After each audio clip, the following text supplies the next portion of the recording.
Students, आज हम पढ़ेंगे चैप्टर 2 प्रिंसिपल ऑफ मैनेजमेंट का नेक्स्ट टॉपिक। आज हम अब अभी तक हमने प्रिंसिपल ऑफ जनरल पढ़े हैं जो फेल्स के द्वारा दिए गए हैं। आज हम पढ़ेंगे प्रिंसिपल ऑफ साइंटिफिक मैनेजमेंट जो कि फेडरिक विंस्लो टेलस के द्वारा दिए गए हैं।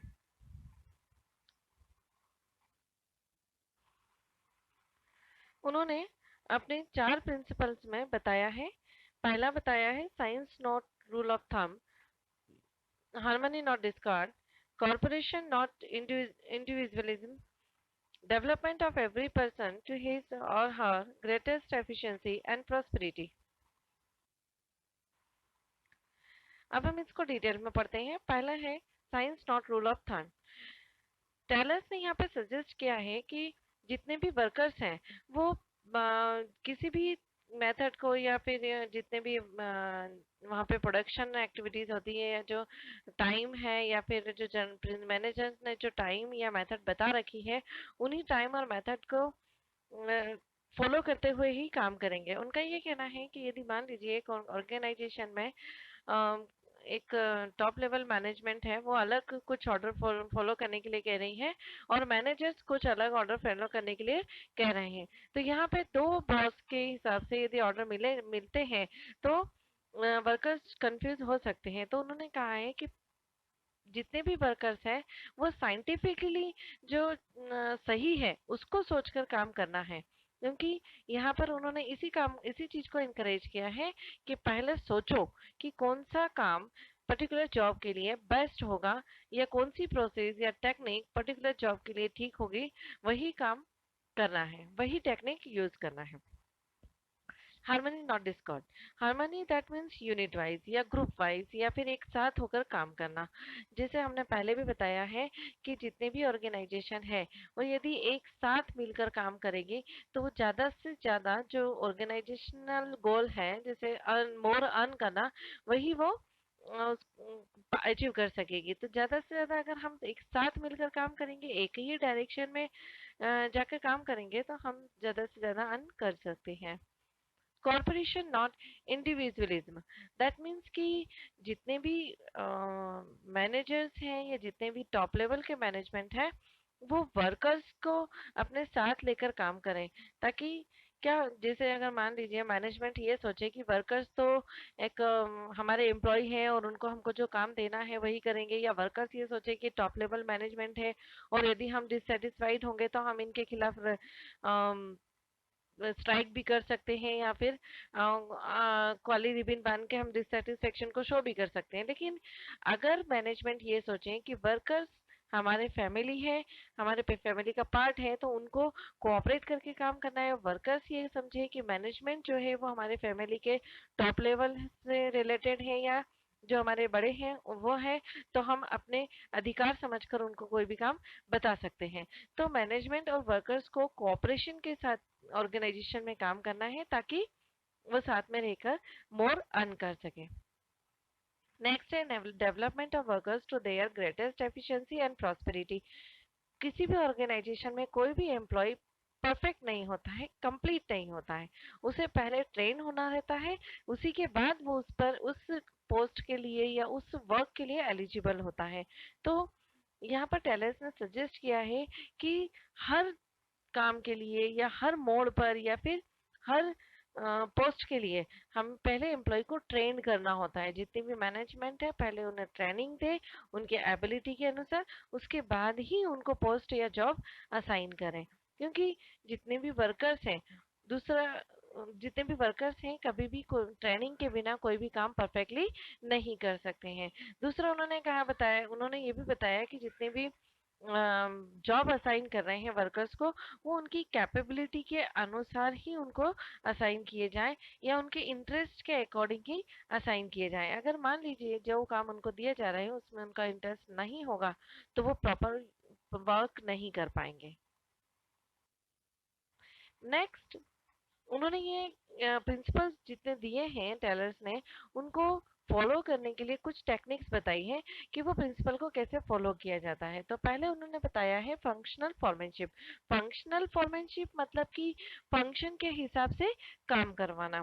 तो ऑर्गेनाइजेशन में जो मैनेजर्स हैं उन्होंने बताया, टेलर्स ने ये बताया कि जितने भी मैनेजर्स हैं वो पहले काम को दो डिपार्टमेंट में डिवाइड कर लें। पहला डिपार्टमेंट बना ले प्लानिंग का और दूसरा बना ले ऑपरेशन। प्लानिंग के बाद जो एग्जीक्यूशन करना है वो ऑपरेशन लेवल के वर्कर्स को करना है। तो उन्होंने कहा प्लांट मैनेजर जो है उन्होंने पहले प्लानिंग डिपार्टमेंट में काम बांटे, जैसे route clerk, instruction clerk, time and cost clerk, shop disciplinary. ये प्लान करने का काम करेंगे। Gang boss, speed boss, repair boss, inspector, ये उस प्लान को एग्जीक्यूशन करने का काम करेंगे। लेकिन ये दोनों ही जो काम करेंगे वो किसके द्वारा करेंगे? वर्कर्स के द्वारा। मतलब वर्कर्स को ऑर्डर करेंगे कि उनको ये काम करना है, या उनको फैसिलिटीज देंगे कि वो किस तरीके से काम को पूरा कंप्लीट कर सके। नेक्स्ट है standardization and simplification of work. कैसे हमें अपने प्रोडक्ट की क्वालिटी को स्टैंडर्ड करके चलना है, या किस तरीके से हमें वर्क को सिंप्लीफाई करना है। दैट मीन्स जैसे एक ऑर्गेनाइजेशन है, या मान लीजिए एक यूएसए में एक कंपनी है, पेपर कंपनी, जो पहले क्या करती थी कि 240 पेपर क्वालिटी या प्रोडक्ट बनाती थी, पेपर की जो वेराइटीज होती हैं वो बनाती थी। अब 240 में क्या हो रहा था कि उनको उतना आउटपुट नहीं मिल रहा था और उतनी स्टैंडर्ड नहीं मेंटेन हो रही थी उनके प्रोडक्ट की क्वालिटी की।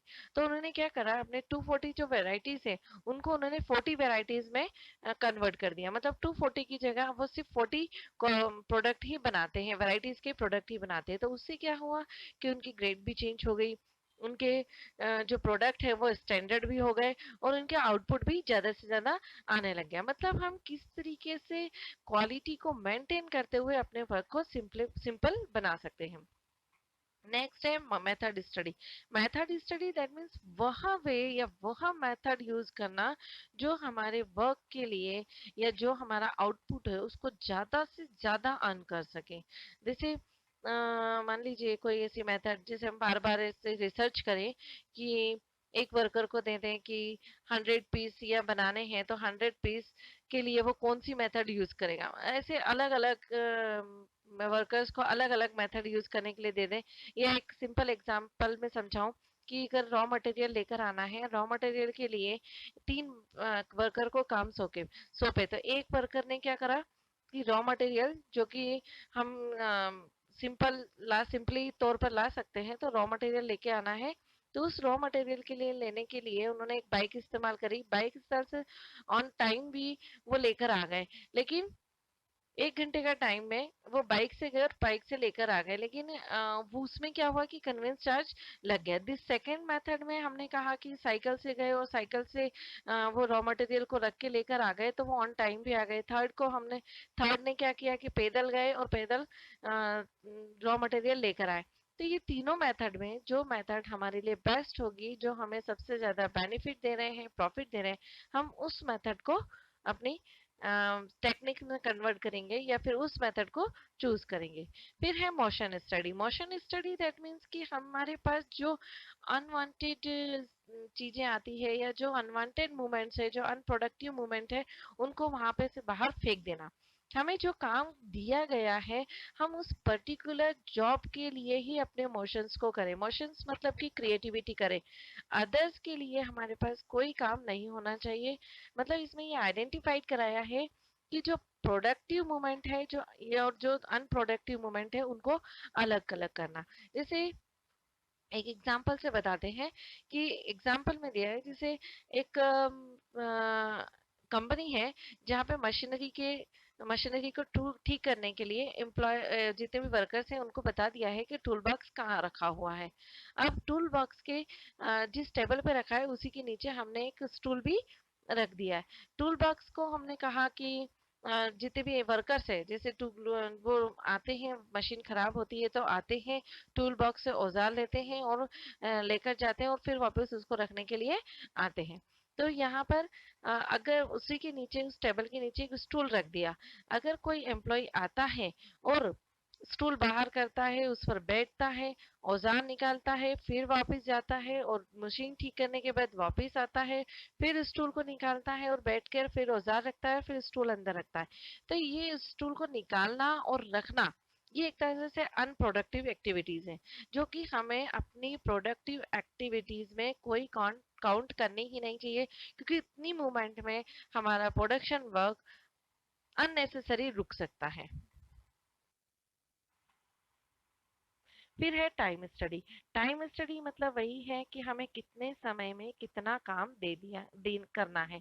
मतलब कुछ वर्कर्स को जो कि बहुत ज़्यादा कैपेबल हैं, उन वर्कर्स को हमने 100 पीस शर्ट बनाने के लिए कहा, और उन्होंने जितने समय में उतनी शर्ट, मतलब 100 पीस जो शर्ट है, जितने समय में हमने उन लोगों ने बनाई, उन वर्कर्स ने बनाई, उस टाइम को हमने अपना स्टैंडर्ड टाइम मान लिया। अब स्टैंडर्ड टाइम के अनुसार हमने एक स्टॉप वॉच मेंटेन करी, और स्टॉप वॉच में वो टाइम फिक्स कर दिया, और अदर्स वर्कर्स को भी कहा कि आपको इतने ही समय में इतना ही प्रोडक्शन करना है।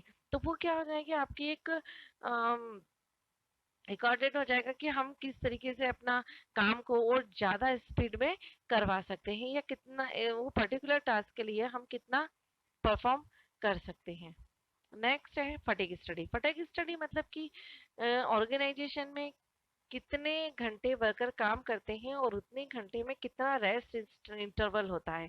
रेस्ट इंटरवल मतलब आराम करने के लिए उनको एक टाइम लिमिट दी जाती है। जैसे मजदूर लेवल के जो वर्कर्स होते हैं, उनको हम एक दिन में 2 घंटे का समय देते हैं, क्योंकि उनका फिजिकली जो वर्क है वो बहुत ज़्यादा होता है, तो उसके कारण उनको आराम करने की जरूरत क्षमता ज़्यादा होनी चाहिए। ऐसे ही दिमागी रूप से जो काम करते हैं, उनको भी काम करने के लिए रेस्ट इंटरवल ज़्यादा मिलने चाहिए। जैसे जापान में जितनी भी कंपनीज हैं, वो क्या करती हैं, वहाँ पे ज़्यादातर सॉफ्टवेयर की डेवलपमेंट कंपनियां हैं, तो वो जितने भी एम्प्लॉयज़ हैं, उनको स्ट्रेस में ना आने देने के लिए, क्योंकि 12-12 14-14 घंटे काम करते हैं वहाँ के एम्प्लॉय, तो उनको स्ट्रेस में ना आने देने के लिए हर एक घंटे के बाद उन्होंने एक 5 मिनट का रेस्ट इंटरवल कर रखे रखा है। उसमें एक अलार्म बजता है, सब लोग खड़े होते हैं अपनी सीट पर और एक्सरसाइज करते हैं, मूवमेंट करते हैं कुछ, और फिर वापस अपने सीट पर बैठ के काम करने लग जाते हैं। तो इससे क्या होता है, उनके अंदर जो स्ट्रेस आता है काम करने का, वो क्या होता है, एक तो कम हो जाता है, और दूसरा उनकी जो कैपेबिलिटी है, स्टेमिना है काम करने का, वो भी हर घंटे के बाद बढ़ जाता है। अब हमने बताया कि फेयोल वर्सेस टेलर, मतलब फेयोल ने कैसे नियम बनाए हैं, किस तरीके के ऑब्जर्वेशन के आधार पर नियम बनाए, और टेलर ने किस तरीके से अपने प्रिंसिपल को बनाया है। तो यहाँ पे एक तरह से ये भी बता सकते हैं कि difference between Taylor and Fayol's principle. तो यहाँ पे बता रहे हैं पहला point, basis of formation.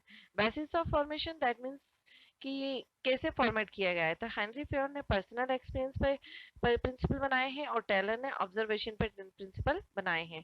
Focus, fair ने एडमिनिस्ट्रेशन लेवल को इम्प्रूव करने के लिए प्रिंसिपल बनाए हैं, और टेलर ने प्रोडक्टिविटी को इम्प्रूव करने के लिए प्रिंसिपल बनाए हैं।